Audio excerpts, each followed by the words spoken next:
Hi, welcome to another episode of Everyday Witchcraft. Tonight's special guest is Maeve Wilders. She is High Priestess of Wild Thistle Witchcraft Coven, and she's also the owner of Bell Book and Bone. So, no further ado, let's welcome Maeve. Welcome to another episode of Everyday Witchcraft. Today we have Maeve Wilders. How you doing, Maeve? Hi, how are you We're here doing? to talk about Death Doula, as being a Death Doula. That sounds pretty interesting. That's something that was a new one to me. I've never heard of it. Can you tell us a little bit about it, what it is? Yes, and it is newer. Birth doulas came first. They were, of course, always existed as long as women have been birthing children, and death doulas have been around as long as people have been passing.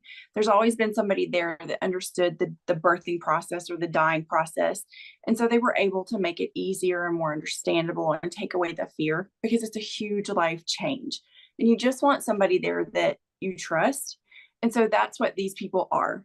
They're people there that are non-medical professionals who don't always have to be certified. I'm going to recommend, though, that you do in the future, and I'll tell you why in a minute. Um, that are there to be compassionate, to help you with all the logistics of death and dying, because it's gotten kind of tricky lately. It's really strange. Um, they're going to work out some of those sticky situations you might have with family. They're going to help you plan your funeral. They're going to be clergy if you need them. So if you have any kind of faith wishes, they help you meet those. And they just make your passing much more dignified. And they just help you stay at home if that's your wish. And that's kind of what a death doula does. They meet you What where are you're at and take that fear away. what kind of services does that entail? I mean, you talked about kind of getting your arrangements together and things like that. They Mhm. don't have to be like an attorney or anything like that, correct? Correct. So a death doula, one of her tools is going to be state specific paperwork, but they're commonly known as a do not resuscitate form. And that's going to help you have that conversation with your patient. Because one of the very first things that the death doula is going to do once she meets her patient is find out what their prognosis is. Do they know how long they have left to live? And from there, figure out what it's going to look like, the dying process. But you need to help them understand what CPR looks like. Do they want it? You need to help them figure out how to fill out a living will, a power of attorney. Um, and the power of attorney comes with like an advance directive. They're kind of tied together, and it's 4 or 5 sheets of paperwork, and it can feel redundant and go back and forth over each other. But it's important that you make sure the patient's absolute wishes are presented on those papers, because when they're not able to speak any longer, the family members have to know what's on there. They have to have copies of it, and they have to be willing to speak for the patient, especially if you're not going to be there. Now, the DNR has to be signed by a physician and notarized. And one of the tricks that I learned was when my grandfather passed away, I wasn't able to get his primary care physician to sign his DNR paperwork. And that was my grandfather's greatest wish. He just wanted to pass away at home with his family. Cannot get telehealth to do a DNR. They won't do it in any state in the United States. So you have to call an ambulance. They have to get in the ambulance and go to the emergency room, and you have to convince the emergency room physician not to place your loved one in ICU. And at the time, it was really difficult for me because this is what I do, and I couldn't do it for my grandpa. So I actually called the woman that trained me in tears, just devastated that I couldn't make this happen for him. And I was the only one he asked to make it happen because he knew that was my job. I don't know what she said to that physician, but I saw the fear of many gods cross his face. And we were immediately put in an ambulance and sent home. So She was an interesting individual, but those papers are really, really helpful. They make sure everybody follows their wishes about how they want to die. Makes it clean, clear, no issues, especially when the patient actually passes away. Takes away the need to have to call 911 and report that a patient has died at home. If you have the DNR and the plan and everything is in place, you can just contact the funeral home because you're working with them and the patient to plan their ultimate funeral. And that's one of the things that you really do with them that most people don't think about. Only about 20% of Americans think about how they want to die, and they face it, and it causes a traumatic end, and people just don't heal from those. So a lot of people really carry that trauma with them after their loved one has died, and they aren't able to heal from it. Yeah, that's sad. Now I used to, a long time ago in another life, I worked for attorneys, and we handled the do not resuscitate and the power of attorney and the living will and all that kind of stuff. Um, what is the legal, I guess, what is the legal line? Because, you know, most people would go to an attorney to do those things. What is the benefit of being with a death doula is what I'm trying to say. Because, you know, people that question, well, is it legal? Of course it's legal, or you wouldn't be doing it. But what is the benefit of it? Is it like the personal touch that you put with it, working with somebody? Absolutely. Absolutely. A death doula, I'm not saying an attorney wouldn't do this, because an attorney that would sit down with you and explain an directive or a power of attorney, they're absolutely more compassionate than like your district attorney. Yeah. They have a little bit more humanity to them, I think. But a death doula, this is what we do. This is what we see every day. And we're able to explain it to your family, and we're able to make sure there are nuances listed in there that are confusing even to nurses. And now I will say I'm a registered nurse. So I'm not technically a certified death doula. I went into it totally backwards. I, as a registered nurse, was sending my hospice patients home and getting them back in the hospital 3 days later because there was a huge gap in care. When I sent them home with hospice, those hospice nurses were only there for 2 hours a day, 1 or 2 days a week. And my hospice patients weren't getting enough care. And I was like, what fills that gap? And so I just started calling. I was like, will Medicare pay for this? Well, is there a gap insurance that pays for this? What fills this gap? And that's how I found death doulas. And I found them volunteering at other hospice companies. And so I was like, gonna need you to come teach me what you do. And they did. They were so happy to do it. And so I had them come to the floor and teach all of my nurses what they do. And they taught my CNAs. And then I had them teach ICUs and cardiac ICUs. And I was just like, this is so important. And, you know, we're seeing people turn 65. I think they're saying something crazy like 75 million people are turning 65 every week. And that's just insane. You know, our hospice companies, our ICUs and hospitals, these people are not going to have the care that they need. And that's where death doulas are going to come in and fill that gap. And I wouldn't have known if I hadn't been paying close attention and had those repeat patients coming in and seeing what that gap in care was doing. And it was causing them to live in an undignified manner, in pain, and die quicker than they had to. And that's not our goal ever. You know, as a hospice nurse and then as a death doula, I always wanted them to have dignity, to feel respected, to feel seen and loved, and definitely didn't want the family to feel like they were running around not being heard. And that's how they were feeling. So that's what the death doula does. They stopped it. They stopped all of that. Our patients were cared for in ways that they were not getting cared for. So they're that stopgap.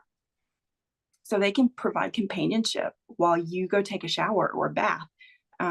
Or they could just run to the grocery store for you if you wanted to sit with your dad for a little bit. they can help you go to the funeral home with you and explain the funeral process. Or you might not be the one that's able to sit down and talk to your dad about how he wants his funeral. It might just be too hard for you.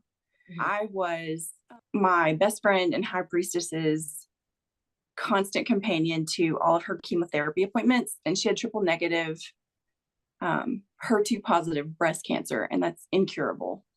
But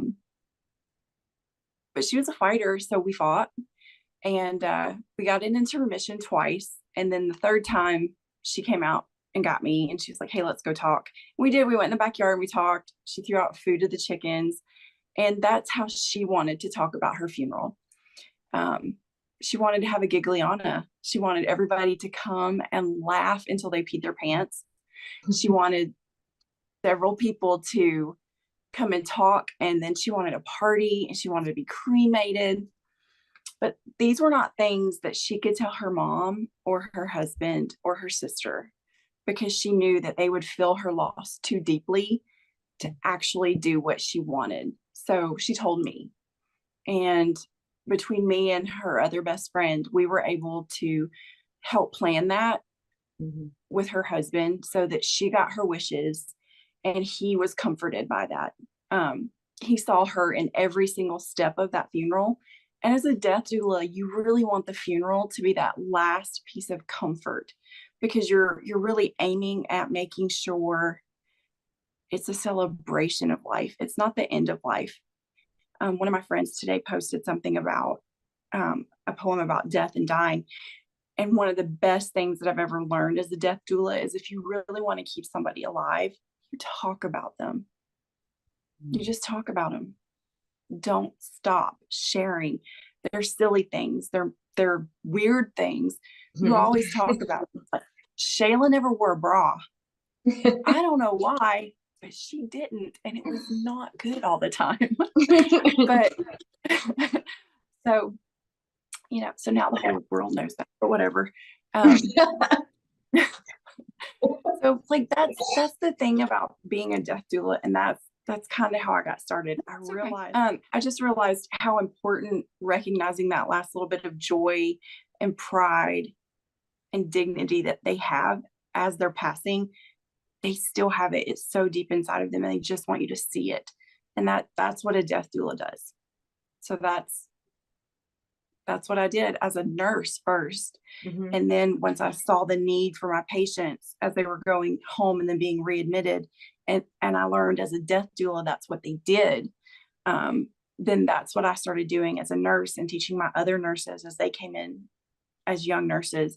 And then as I started meeting people who wanted to be death doulas and teaching them, and that's what there are certification companies that do that, and they teach you how to do these things, how to fill out the forms. There are communities for people that want to be doulas, because the grief that you absorb from these families can be overwhelming. So you need support too. Yeah, I wish I would have known about that when my sister was taken away, because that would have been a lot easier, not easier, but a lot more comfortable process to go through, to let somebody else kind of handle all of that. Because that's a real rough time whenever you just don't think about all the different things that need to be done until it's too late, and then all those things are kind of compiling over time. So and we make sure everything gets addressed so that it doesn't pile up, and you have the time to enjoy your relationship. Yeah, because there's a lot to think about. And then if you wait until your loved one passes, then you have all this stuff, like I said, just compiling on you, so it's nice. It's very comforting to know that there's somebody out there that can help you, that's very, having I guess what I'm saying is having, like, and I'm nothing against attorneys. I love attorneys. I used to want to be an attorney, but it's, I don't know, whenever you're working side by side with someone that's what they do, and they don't do anything else, and they stick with, you know what I mean? They know what they're talking about, and it's just a more, I don't know, comforting. I know with birth doulas, it's a lot more personable, than going to the hospital and things like that. It's not that the hospital isn't incapable, they're perfectly capable. It's just a lot more personal to have that. So where would somebody go to learn how to do? Is it online? Is it in person? Is it both? Can you talk about that a little bit? Yeah. The very best place to go, first of all, is deep, deep, deep, deep inside of you, because you have got to make sure you have managed your traumas with death. They will come out at the worst times. You will fall in love with a patient that you never expect, and your trauma will come out and you will sob at their funeral. And you know what? It's okay. It's okay, because you know their family. You know what they eat. You know what church they went to. Just grab one of them and cry with them. Don't do it by yourself. But definitely deal with your trauma first. I have a couple books that will help you with that. But also look for local hospices for volunteer opportunities. They'll do a lot of good training that will help you approach being a doula. A lot of them don't necessarily have doula opportunities yet because it's so new, but I really see Medicare starting to look at paying doulas because it's such a stopgap for these $16,000 hospital bills and rehab bills for patients who are hospice appropriate, who cannot go home because they don't have care at home, but cannot do rehab at a rehab facility. So, I mean, doulas really are the stopgap. And one of the organizations that you can look at that's really a good organization for certification is the National Hospice and Palliative Care organization. It's online. And they are working to make doulas more recognized so that maybe in the future, Medicare can see that. Now, a certified doula can get anywhere from $25 to $100 an hour. I was going to ask that. I didn't know if it was volunteer only, or are there volunteers as well as people that have made it their career? Okay. Does it, what am I trying to say? Does it affect the quality of, this one's still certified, or do you have to be certified to make it a career? Or, I mean, how does that work? At this point, there's no registering body, so it's not regulated. I just really think in the future it's going to be so that Medicare can, regulate everything, because that's what they do. How soon in the future, I don't know. I just know it's a huge, huge, huge need. And since they're non-medical care providers, it's something that Medicare would probably feel really comfortable doing, because you're not going to give medications. You're not going to give shots. Like the most hands-on caregiving you would do is maybe helping change a brief, or give a bed bath, or help them get into a wheelchair while they can still stand.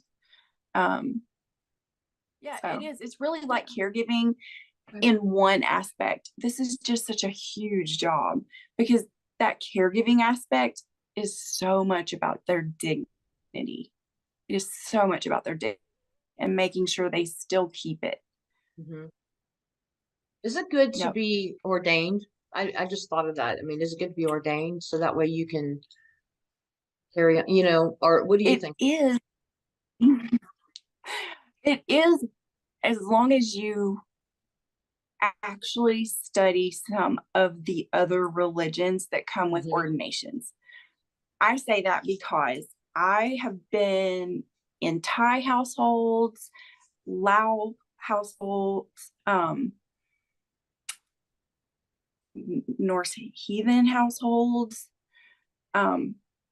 many households. I did not recognize those gods. I didn't understand the religion. I didn't understand the language. But I understood love and dignity and compassion, and we figured it all out. When it comes to a religion you don't understand, and when they start asking you about their funeral requirements, you always ask if they have a faith leader that you could talk to, or is there a church that they've attended in the last 10 years that you could maybe ask for help from. And if there's not, you hit Google and you start searching. Google it. Because I mean, you gotta really, Google. Yeah, because you really want to give them what they want. And I'll give you an example. I have learned more about the heathen line of faith in the last 6 years than I've ever learned in my whole life. And I don't know if this counts or not, but I got a call at 2 a.m. to come to the hospital because there was a gentleman with terminal agitation. He was huge and he wanted to fight. And I was like, well, don't fight him. So I drove to the hospital and I looked in the door and I was like, oh, it's him. I think I know what he wants to fight about. So I went and got 2 plastic swords and that gentleman stabbed me. I said, funny. Well, is it till death then? Oh my goodness. I said, it's till death then, sir. And he said, it is. And died. Does he get into Valhalla? I don't know. But he gave it a really good shot. And his family was so happy. Oh, and then I went and got a Band-Aid. Well, yeah. Is that the weirdest situation you've ever been in a jail for? That was really cute.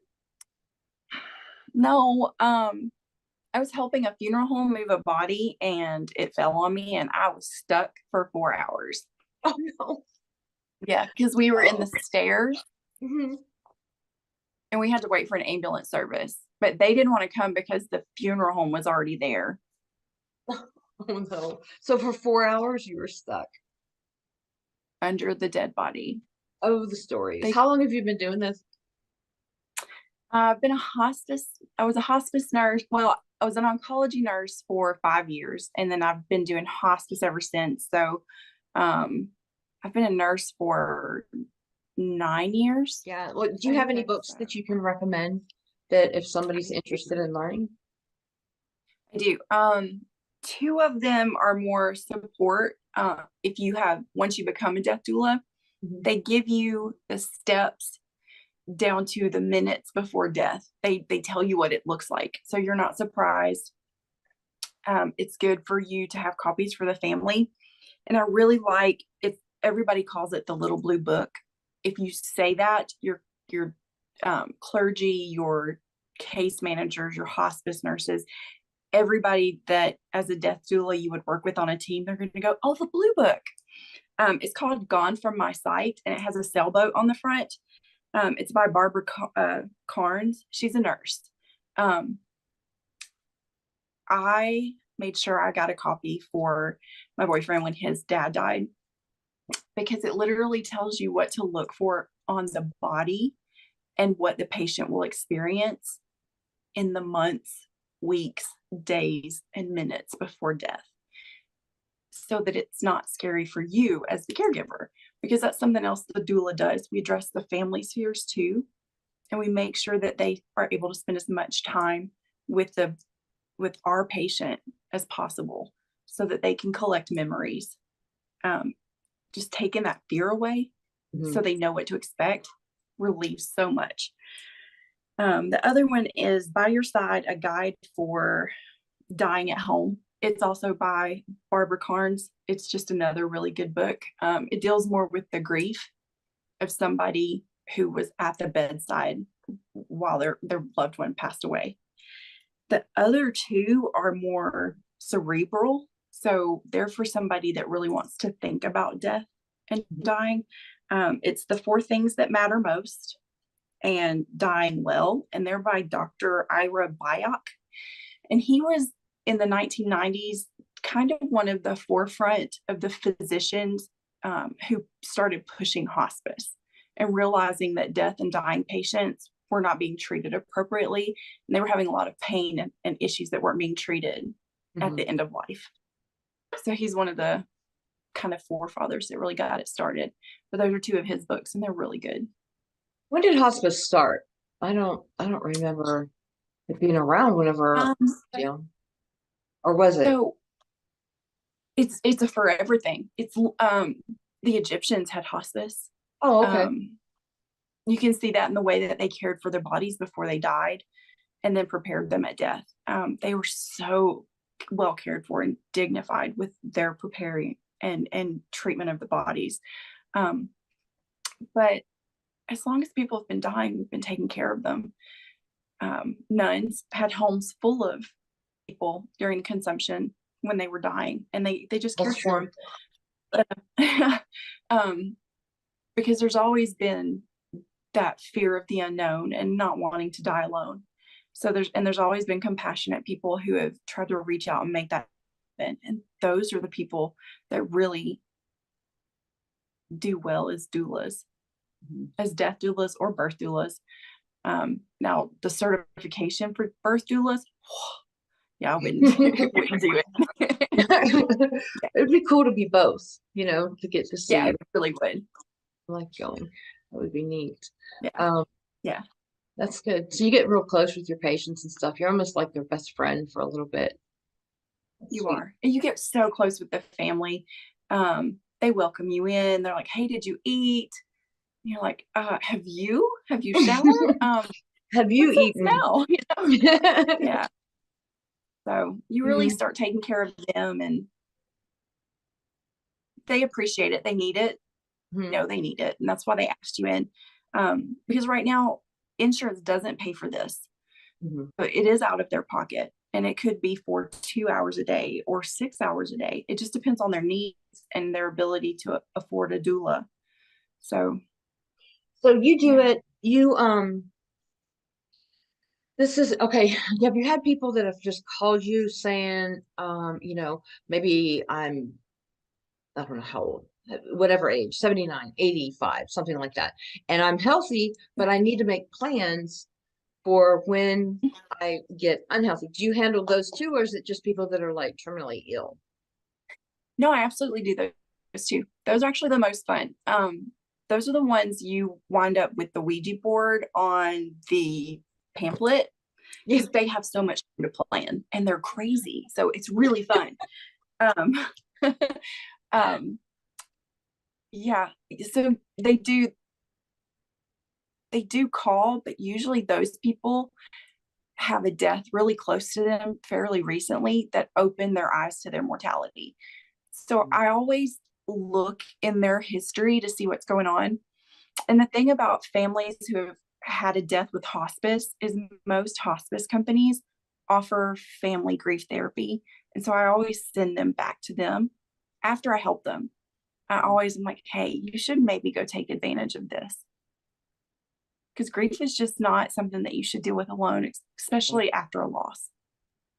There's a whole process that they go through whenever I've only been involved with, I think, two people that, with hospice. One was my uncle, and I wasn't really there, but for a short period of time. And the other one was a friend of the family. So I don't even know what happens.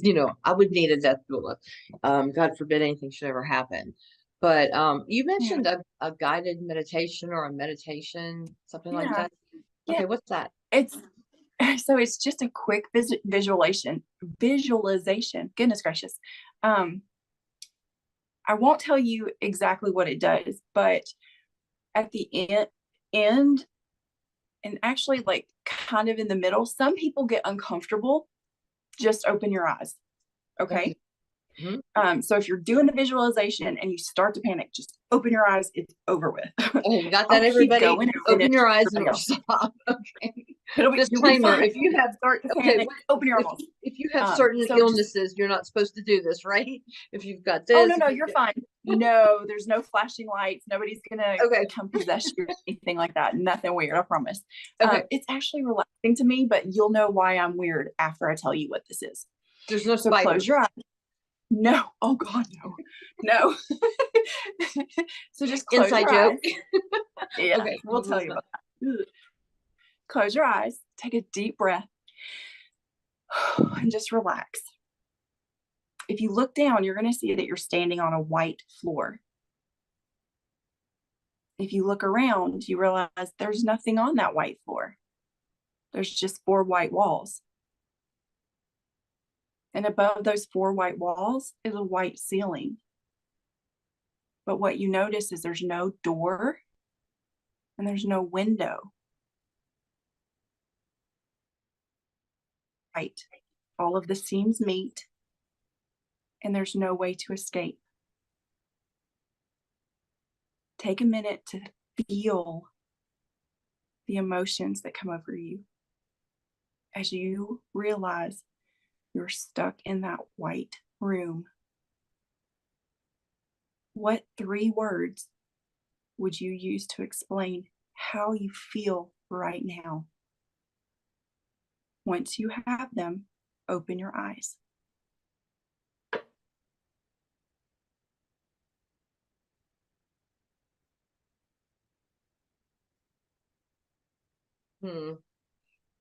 Weird. Pain, panic, and fear.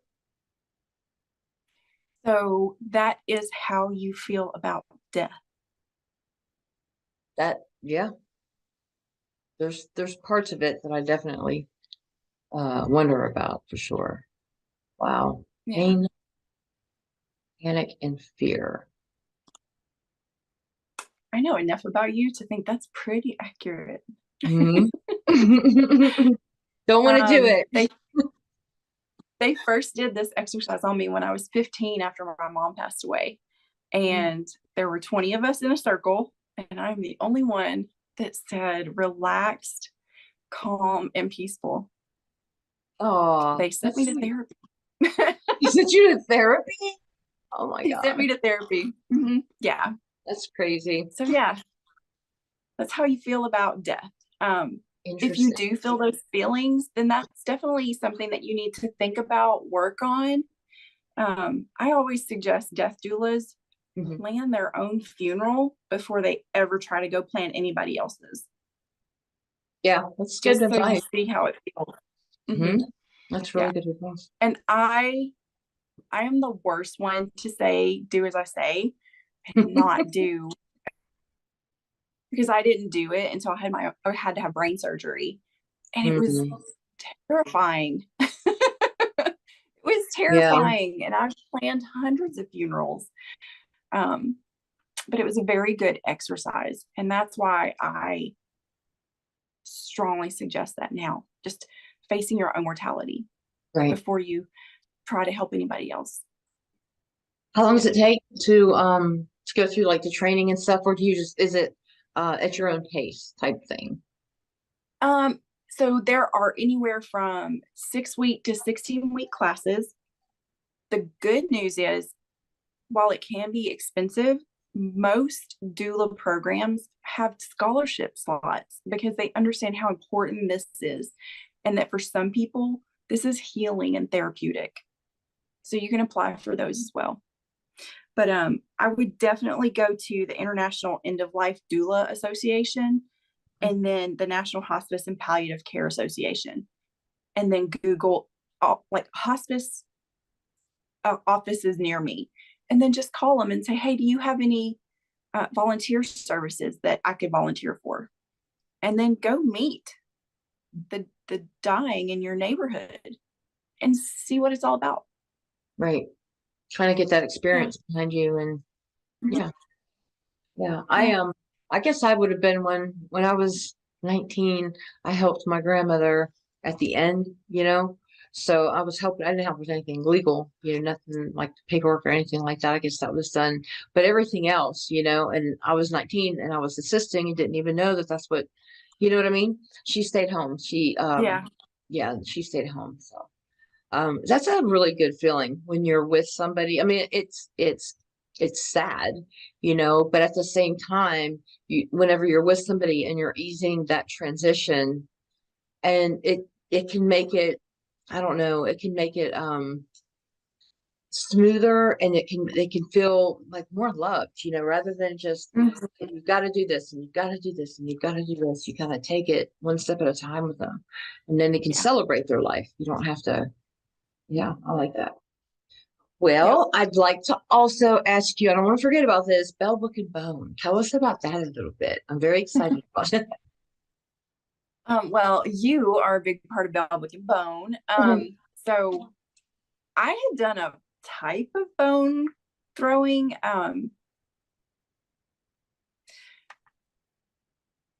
when I was little, but then my grandmother passed away and I kind of put it away. And then I ran into you and I was like, what is this weird woman doing? And then we just resonated together so well. And so Belwick and Bone was born. And I am clergy through two different, ordained through two different churches. I do death doulas, but I also do tarot and bone throwing. And I just kind of use it as an out for my community, and it is a business, so there's that aspect. But ever since I've had work, so it gives me an outlet for my nursing, my soul. So it's just, it kind of has saved me. As much as some of the people have said that I've been able to help them, they're just helping me. So yeah. You have a website or a Facebook or both that you want to kind of have people go to? I don't have a website yet because I'm not smart enough to figure out a website, but I have Facebook, TikTok, and a YouTube. I have a YouTube. Is there anything else you want to leave with everybody? Maybe some advice or, just some words, some kind words, anything you want to say? If you lose a loved one and you are feeling their grief, like they're just not here, talk about them. They'll never go away if you talk about them. And my favorite thing is to talk about the dumbest things they've ever done. Go out to breakfast at Waffle House at 2 a.m. with 3 of your cousins and talk about the dumbest things that you can think of that, I don't know, my grandpa ever did. We talked about his overalls over his t-shirt. Why? Because we could. And his food shelf. Because he put his food on his little belly and said it was for later. And I know those Waffle House ladies thought we were lunatics because we laughed until we cried, but we needed it. And he was alive for another day because we talked about him. Hold their hands, look at their fingers, feel their hair. Just love on them. Love on you. We don't love on ourselves enough. That's really it. If you want to be a good birth doula or death doula, just spread the love. Spread the love. My sister, when she was killed, we had a funeral, and then we had a party, like a celebration of life at my house. It was like the cousins, and there was, I think, one aunt there, but it was mostly the cousins or friends, stuff like that. And we sat around and, we had a couple glasses of wine. We had some food. We told stories about her. It was so nice. And my family got mad at me for doing that. Nope. You were grieving in your own way. And we were, it's real grief. And it was beautiful because we all sat around and just, like I said, celebrated her life, talked about the funny things she did. Oh my gosh, she was so funny. She used to beat me up all the time, even in her 20s, beat me up all But if somebody touched me, no, she would be on them, But but she would beat me up. Anyway, thank you so much for coming on. It was so interesting to talk about being a death doula. And I encourage everybody to get out there and Google it and get some information. Go to the 2 organizations that she mentioned and the books. I'll see if I can get a copy of those books or a picture of them anyway, and we'll put them at the end of this video. Okay, so thank you so much for joining us. Blessed be. You're welcome. Thanks for having me. Blessed be.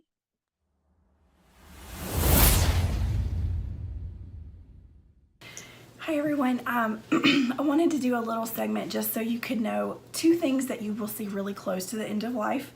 And then, as you can tell, Zoe has decided to join us. She often comes whenever I'm going to make dream sachets, but she's very sensitive to end of life issues as well. Cats do that. And you'll notice if you're in the home of someone who's passing that even if the cat has never liked that person, they'll be very sensitive to the fact that they're passing as well. So they'll go lay on their bed. They may meow very loudly. At the very end, they may lay on the bed and not move until that person has passed. Zoe's just also very sensitive to magic in general. So she lays on my altar, which is why it's on a tiny ledge. But she likes to help me make my sachets and inspect my tarot cards and my bone kit as well. But I'm going to have to move her so I can talk to you. Oh, she's going to go. Okay. So 2 things that you can expect to see that are often more disturbing to us than they are to the patient. One is called visioning. And this is when the patient starts seeing the people that are coming to them that are going to help them over. And you usually see this because they're pointing and talking to people that aren't there. Usually dead relatives, people they've known in the past, people they're very close to. They could be recently deceased or have been long gone. It's so common and it's so comforting to these people. Sometimes as a nurse, I've been asked to medicate them to stop that. And as a death doula, I've been asked, how do I make it stop? And the answer for both of those is you don't. It is something soothing to them. It's calming, it's comfortable. If they don't seem agitated, we're not going to do something to take that soothing coping skill away from them. So let them do it. One of the things that I always help do as a death doula is bring pictures in of those people that have passed that brought them comfort in their past.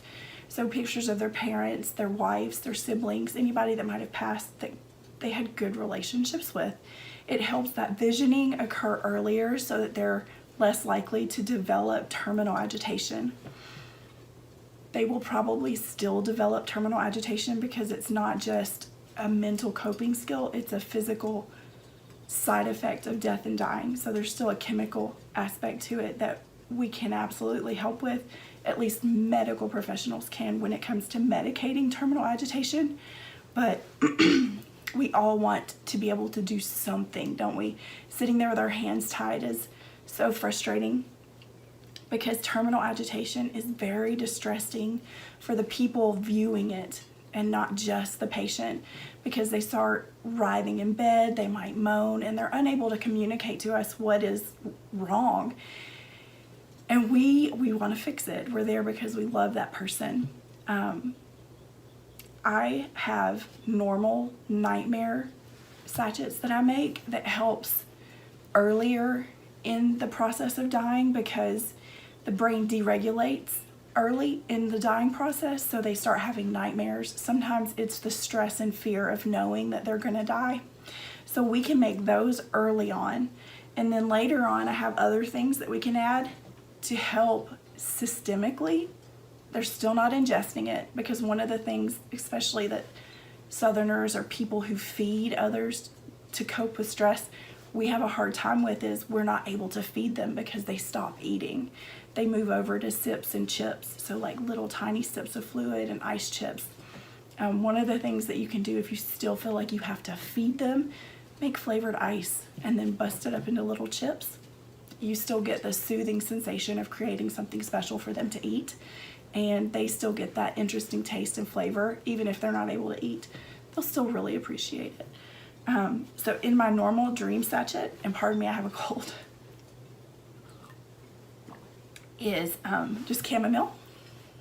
It's the flower. You can buy this at most pagan stores, bulk online.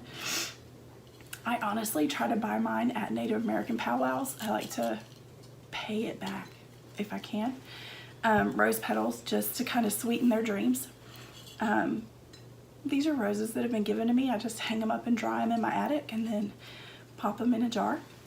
Lavender, just your purple lavender buds. I'm Southern, so I also like to use red buds, but they wind up in my jelly more often than my jars. Valerian root. So you can also make yourself tea out of this valerian root. It doesn't taste wonderful. There are a lot of medications that this counteracts with, so please talk to your pharmacist before you take this. But it will make you sleepy. So I just use it to aid in the sleep process for those that are having nightmares. Again, it's going in a sachet under a mattress. They're not going to ingest this. And then cascarilla. This is just a highly protective thing. And you just take a scoop measure with your heart, and put it in your pouch. Now let's talk about pouches. They can be little, they can be satin and red, and they can be big and cotton and red. It can be a sock. It doesn't matter. I prefer something, if it's for a child, that they can squish, or if it's for someone who's passing and they can still smell. Smell is one of the last things that go. They're able to crunch it in their hand, and a lot of times their hands will curl up and you can open their fingers and put it in there, and they can smell it because they crush it and the lavender and the chamomile comes through into their senses and they're able to smell it. It just produces a lot of comfort. But in the beginning, you just put it right underneath that mattress, and it helps reduce anxiety when they're trying to sleep. You know, good sleep is so important to good health. Even when you're passing, reducing anxiety at any level is something that we really want to do. And I highly advise, if you're going to make one for everybody there. You're all probably pretty stressed at that point. As you go into the death and dying process, you'll experience more issues with their intestines, heart rate, stress, sleep, appetite, cough and secretions. If you have a hospice nurse, they're going to have mechanical and medicinal ways to help support you with that. But again, you're going to feel like, I'm just giving medicine and I feel like my hands are tied. And these are people that aren't necessarily the death doulas, but these are like the support people at the bedside. So really what I'm telling you is for you, not the patient.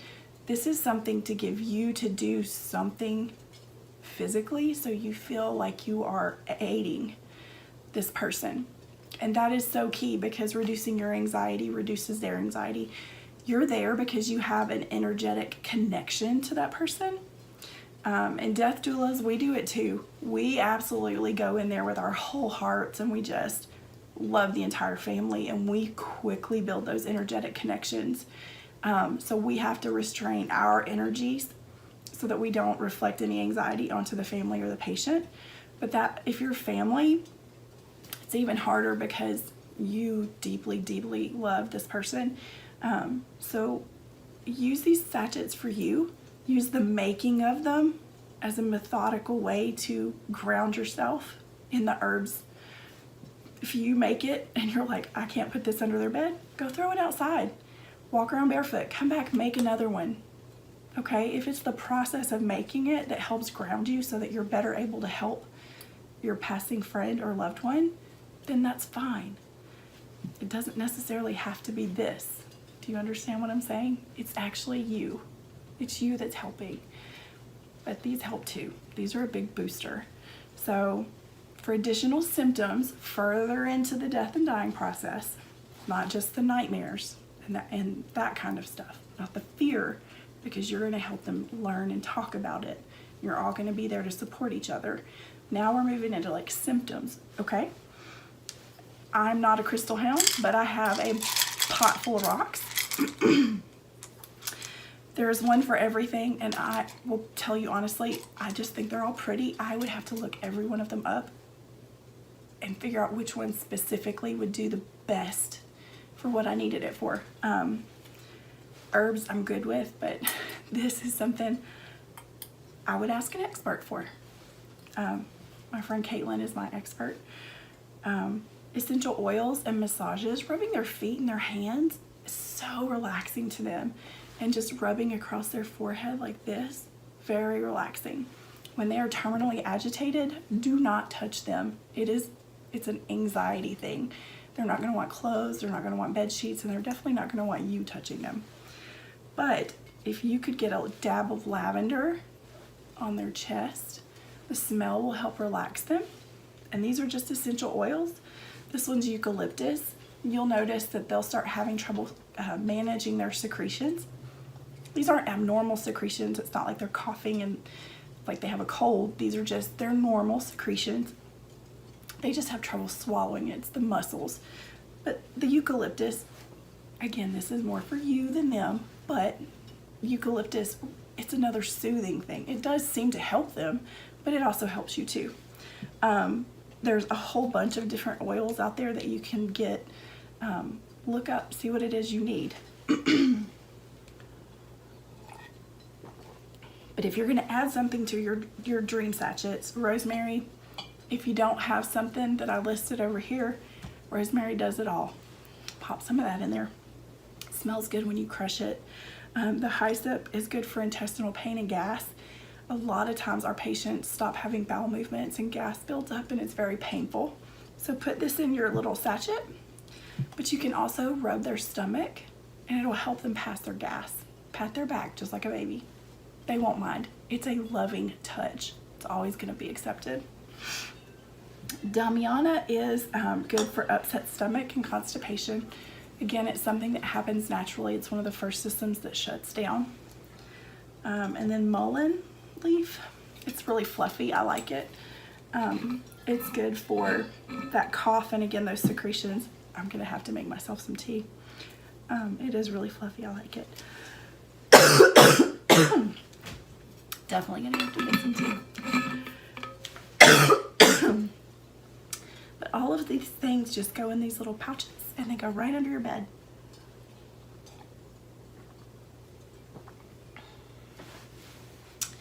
And you can use them for any age or any reason, but I definitely use them as an end-of-life doula frequently, and I hope that that helps.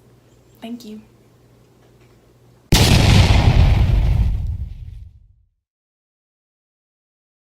That little chihuahua tongue, something else. And then we got the little baby right here. Little baby. Yeah. And then chicken doesn't like her very much.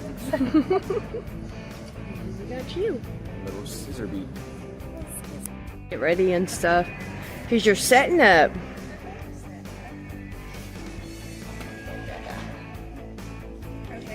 Whoops, I'm sorry. Oh, you're good. It's kind of an empty table now. Did very well. We did some awesome. That's a marmoset. Joffrey marmoset. You did do well. Look at that. I know. This Like was all this full was of taxidermy, anthropomorphic.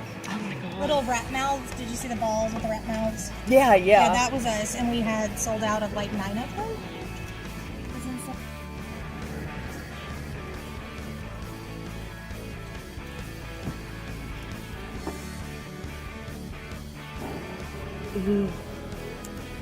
Sold out. Wow. Hey, wipe those clean.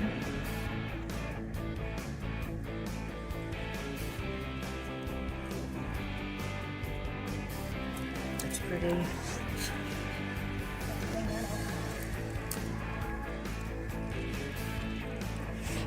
I like these. I'm a mandible freak. Oh yeah. This is our first time at the Oddities Expo this year, and it has been absolutely amazing, and definitely is going to be something that we do every single year. We've met so many great people, and we have learned a lot about bone reading, which is actually very, very interesting to us. Well, thank you. So, thank you.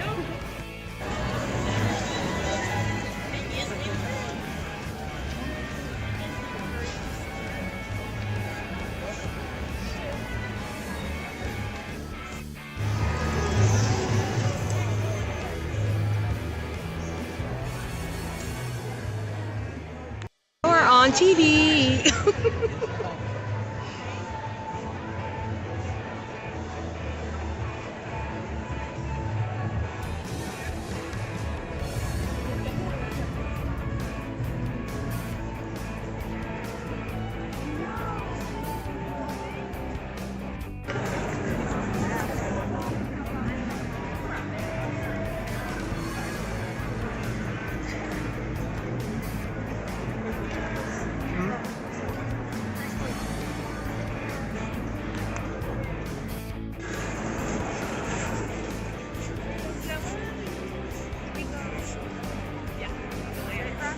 Straight across, we'll take care of that area.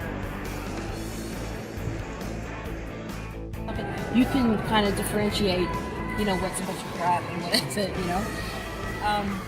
Focus on that. Do not do the same things that you've done in the past. It's a whole situation. love bones, and on top of it is the heart. And that only represents like getting whatever you want, because it's not to ask for it. You have to ask the universe, this is what I want. So if that's what you want is a relationship there, then absolutely. That concludes another episode of Everyday Witchcraft. I want to say thank you for all those that tune in, and a very special thank you goes to Maeve Wilders for joining us on the show. I'll see you in 2 weeks. Blessed be.